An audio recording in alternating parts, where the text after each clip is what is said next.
Hello everyone. In this video we are going to learn about the functions of the cerebral cortex and its applied anatomy. So first, functions of the cerebral cortex. The first one you can see cerebral dominance, right? Now one cerebral hemisphere dominates the other in relation to handedness, speech, perception of the language and spatial judgment, right?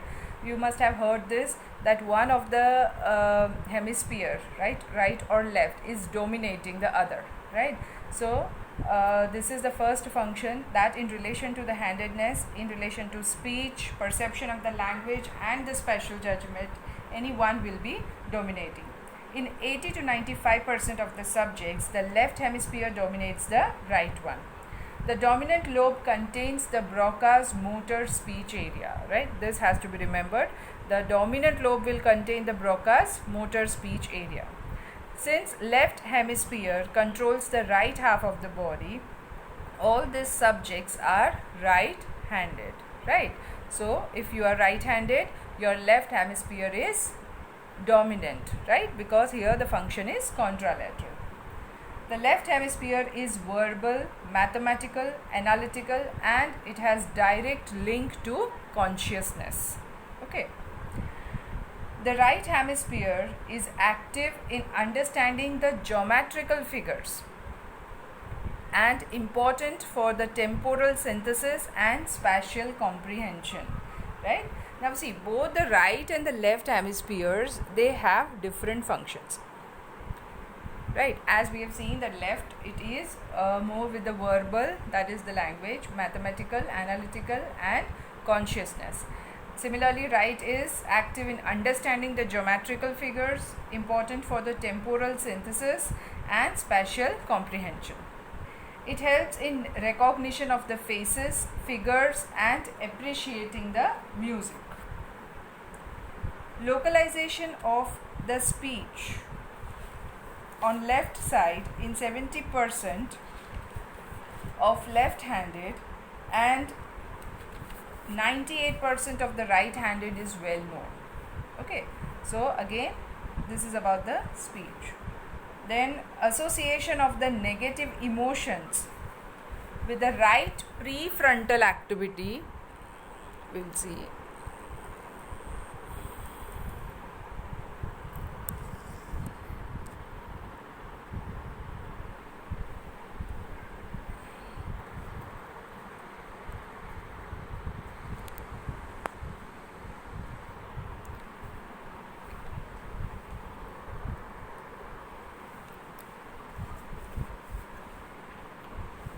With the right prefrontal activity, and of positive emotions with the left prefrontal activity is also known, right? So left prefrontal area is related to the positive emotions and the right prefrontal area is related to your negative emotions, right? Mahatma Gandhi, father of the nation, Bill Clinton, Bill Gates, Amitabh Bachchan and Abhishek Bachchan are all left-handed. Functional asymmetry in a structurally symmetrical structure is a great and ingenious way of economizing on the neural tissue. It practically doubles the capabilities of the brain, right? Now, you might have heard that people who are left-handed, right, they are more intelligent. Generally, people say like that, right? They are more successful or they are more famous in life, right? So, that is because the functional asymmetry, right? The functionally it is asymmetrical, but structurally the structure is symmetrical, right? That is a great and ingenious way of economizing on the neural tissue, and because of this it practically doubles the capability of the brain. Okay, so that is the first function, the cerebral dominance. Next is discriminatory aspects, right? Now this we have already talked about regarding the sensory areas, right? Regarding that agnosia and all. Now sensory cortex is not concerned with recognition only, right? So sensory cortex will not only recognize the sensation, but it is also helpful in finding out the intensity of that particular sensation, right? So it is not only concerned with the recognition, but is also involved with the discrimination of the sensory function, right? First, like recognition of the spatial relationship, right? Spatial relationship means it specifies how some object is located in the space in relation to some reference object.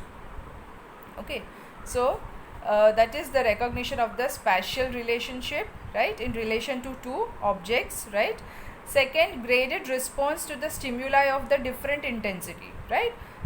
Different intensities of the same stimuli, right? If it is, you can say, if it is cold, it is chilly, it is icy cold, right? You can differentiate the different intensities of the cold. Then next is appreciation of the similarities and the differences in the external objects brought into contact with the surface of the body, right? Yes, you can appreciate the similarity and the difference, right? How difference? Yeah, this is hot, this is cold. You are able to differentiate, right? Similarly, in the same, if it is cold, then how cold it is, right? It is icy cold, it is cold, it is chilly, whatever it is, right? So you are able to appreciate that particular sensation. So that is about the discriminatory aspects of the cerebral function. Then the associative function. The information thus discriminated and classified is correlated with the previous experience, right? Now this is related to your memory, right? This association forms the basis of the memory patterns. These are transmitted to the frontal cortex, which synthesize it and forms the basis of thinking and related intellectual activities, right?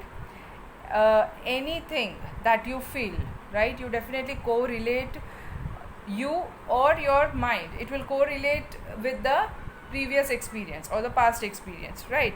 Now all this is forming a memory pattern, right, which is transmitted to the frontal cortex where it is synthesized, and this forms the basis of your thinking. So thinking, right, when we think, we keep our hand on the frontal lobe, right? Yeah, I'm thinking something like that.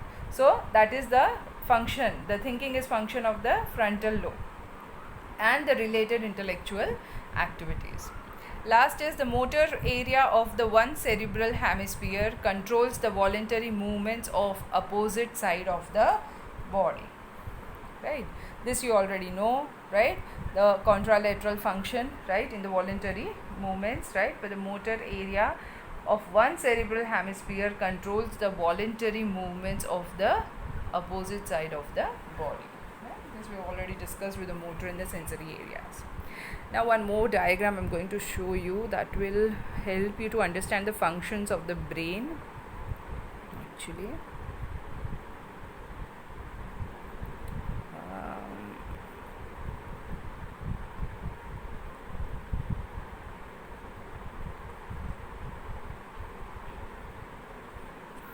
So you can see this diagram.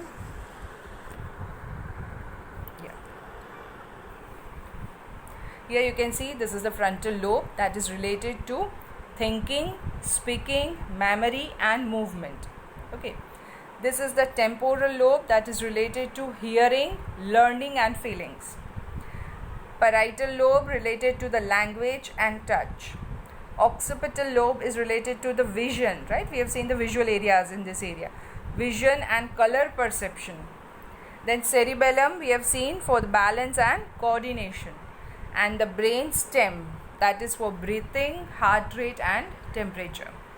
Okay, so in brief you can remember like this the different functions of the brain, right? Coming back to the cerebral cortex, next we are going to learn about the applied anatomy.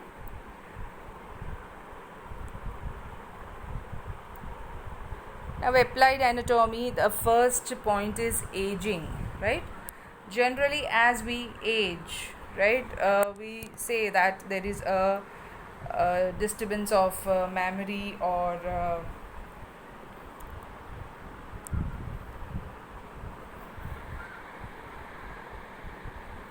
yes. So why there is a disturbance of the memory and patient become more forgetful, there is a little awkwardness that is developed with the patient, right? That is because of the aging. Usually after 60 to 70 years or so there are changes in the brain. And what are those changes? First, there is a prominence of the sulci due to the cortical shrinkage, right? there is sulci will become prominent because cortex will now shrink a little. Then the gyri will get narrow and sulci will get broad, right? Then the subarachnoid spaces will become wider, and there will be enlargement of the ventricles. Okay, so these are the changes that you will find which is related to the aging process. Next is dementia.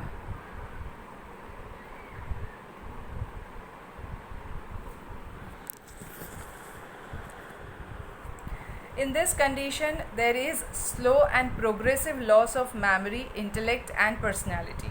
The consciousness of the subject is normal. Dementia usually occurs due to Alzheimer's disease, right?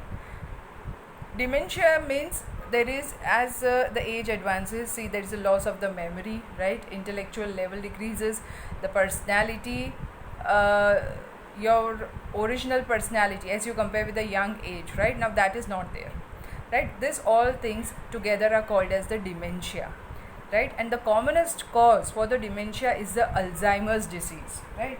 What is Alzheimer's disease? It is a neurodegenerative disease. Means there is a progressive brain cell death that happens over a time, right?